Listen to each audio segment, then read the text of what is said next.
And for this reason, a man shall leave his father and mother and cling to his wife, and the two shall become one. And what God has joined together, we must never divide. Holy matrimony. We need to make a distinction between being joined together by God and what people call hooking up. The other day, young couple comes in, been dating, and he talks about he really wasn't raised in any religion. He's been to the Catholic Church, really wants to come to the Catholic Church because the Catholic Church has their beliefs and they don't change from church to church, and he really believes in that. So we talked to him about RCIA, and I talked to him about the whole thing, that it's not a matter of personalities, it's a matter of searching for the truth. It's a matter of, whatever God teaches, regardless of the personality, it's about the truth, it's about the Eucharist. And I agreed with that and everything, so great. Let me get some stuff down. Give me your address. Give me the address. Go to the girl, give me your address. Same. Excuse me? Y'all living together? Uh-huh. I said, well, let me ask you something.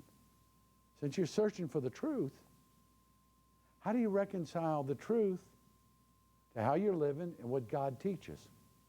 Oh, well, that's one of God's laws I don't like. Excuse me, I'm making a list here. Is there any other laws you don't like?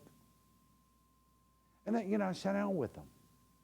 And the reality is that, unfortunately, we live in a society where living together in casual sex is exactly that.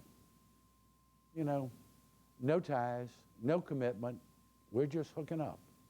Obviously, they want to get married, so it's not necessarily casual. But the idea, and I asked him, I said, well, then how do we do this? You're going to ask me to stand before God as a witness and ask God to bless something that both of you will sit down and say, according to God's law, this is wrong.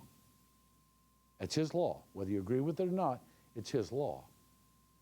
How do we ask Him to bless us when we ignore Him? How do we ask Him to help us when His laws don't mean anything to us unless it's pleasing to us and satisfying to us? And that's a great challenge. This whole idea of, and guys have even said this, well, I wouldn't buy a car without taking it for a test drive first. Excuse me. We don't test drive human beings. We don't test drive human emotions. And marriage is not about whether or not it's always fun. And love is not about whether or not it's always easy. It's a commitment. The difference between a commitment and an investment is you make a commitment, you're going to make it work.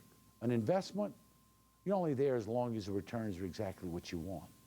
The challenge in our lives is to make a commitment to what Christ is calling us to.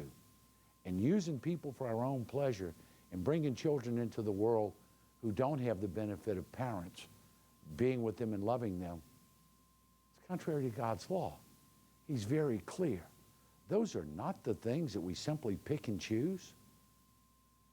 Princeton University tells us, and it's certainly anything but a Catholic university, couples who live together are 7 times more likely to get a divorce. Why? Because it's based on a feeling for the moment and not that sense of, I'm going to make the commitment, I'm going to make it work. If you really love someone, play by God's rules and let God join you together forever.